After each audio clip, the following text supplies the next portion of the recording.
Hey, welcome back everybody to the highest production value channel on YouTube. In today's video, we're going to be talking about how abnormal is normal in collectible markets.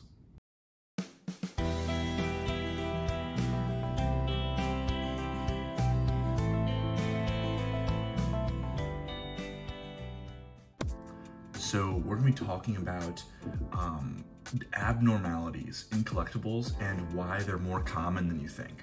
So I want to start off this video with a quote by Stanford professor Scott Sagan. He states, "Things that have never happened before happen all the time." And he's educated in political science and is an expert on nuclear weapons policy. So collectible cards were probably the farthest thing from his mind when he said this, but I just think it's a great quote and the message behind it is very applicable nonetheless. Things that have never happened before happen all the time.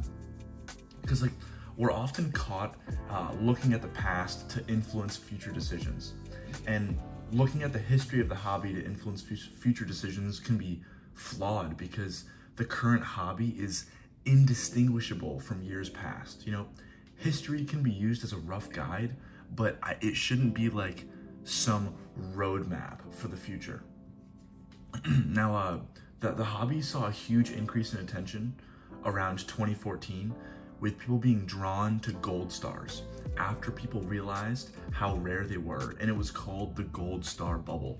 You know, I remember everyone on the very few forums that were available at the time. You know, on those few forums like PokeGym and it's like Verbank City, I think was one at the time.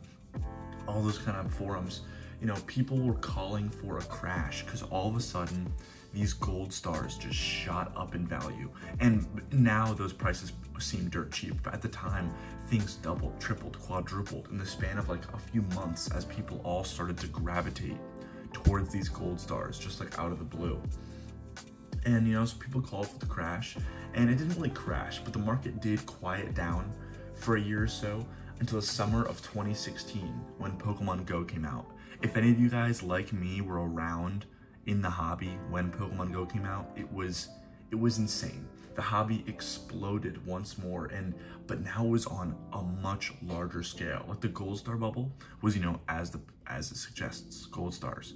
But the Pokemon Go boom, it brought people into like WotC as a whole, but that trickled down, I guess, like trickled forward into like modern cards. Like people all came back to base set and stuff. Base set exploded, Jungle, Fossil, Neo, all those cards exploded, but so did modern, even though people were kind of drawn back to their childhoods.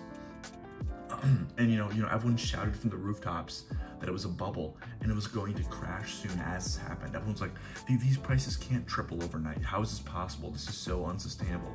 It has to come down.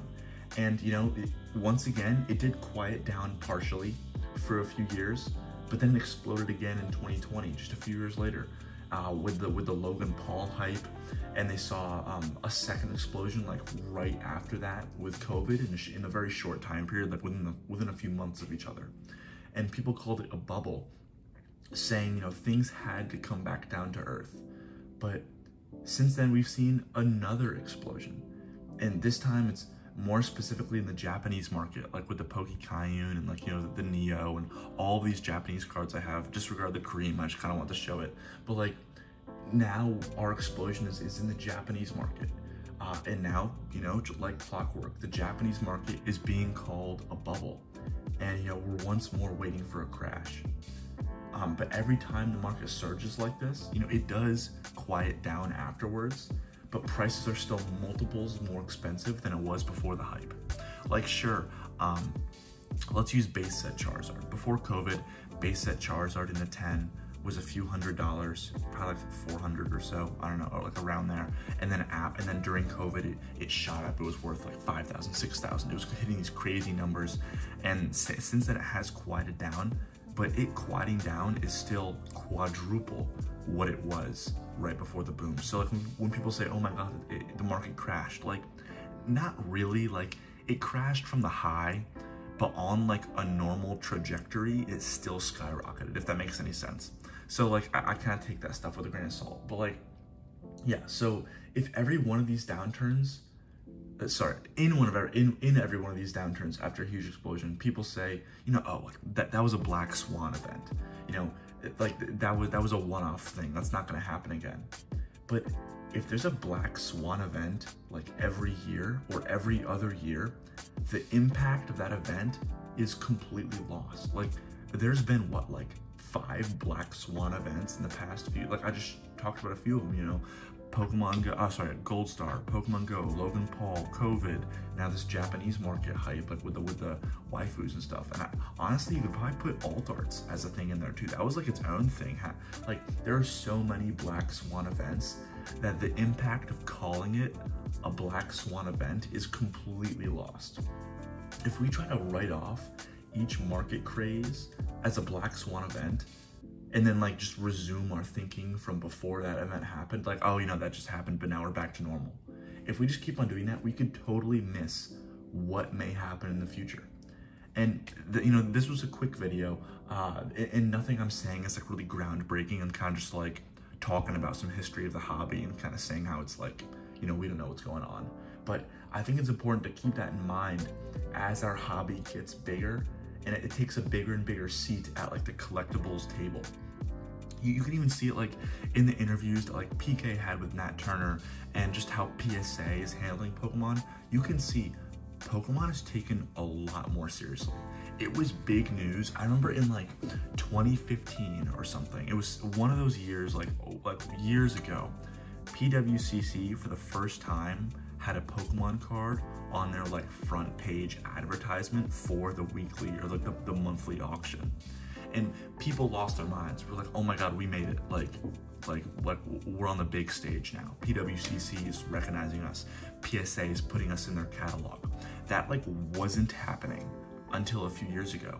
And now just fast forward a few years to today, like PSA, there's more Pokemon cards going through PSA than any individual sport. We're still smaller than sports as a whole combined, but it's insane to look back and see how much growth Pokemon's had, how serious of a hobby it is now. It's very, as established as shiny cardboard can be, it's very established now. And you know, with that, I think a lot of people are gonna kind of keep flocking to this hobby as it becomes more advertised. And as that happens, you know, we don't really know what's gonna happen. Things could go up because, you know, there's more demand. They could go down because there's more supply as Pokemon just floods the market. Like, we don't know what's gonna happen. But if we just keep on looking back on the history of the hobby to try and, I guess, gauge what might happen in the future, it's kind of a fruitless endeavor. And I think we've seen in the past that every time something happens and we think it's crazy, that just kind of like becomes the norm. So that was it for today's video. I think it's important to keep this stuff in mind, but you know, comparing it to how things were before a boom can be increasingly meaningless. But let me know what you think about this in the comments. You know, as always, thanks for supporting this channel. But yeah, thanks. See you.